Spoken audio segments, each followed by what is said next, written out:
জিক্র মানে নির্দেশ, কথা বলেন। এই জিক্র দ্বারা কি? আদেশ, হুকুম, নির্দেশ, আল্লাহর সরাসরি নির্দেশ।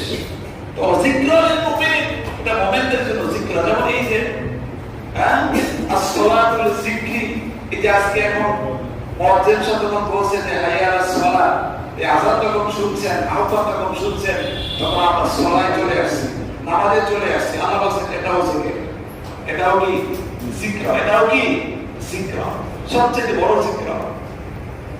এজন্য ভাইরা আল্লাহ রাব্বুল আলামিন বলেছেন এটা মুমিনদের জন্য হলো উপদেশ।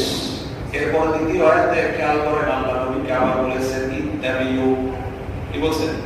ইত্তাবিউ। ইত্তাবিউ শব্দের অর্থ হচ্ছে আপনি অনুসরণ করেন, অনুকরণ করেন, আপনি মানেন। কি মানবেন?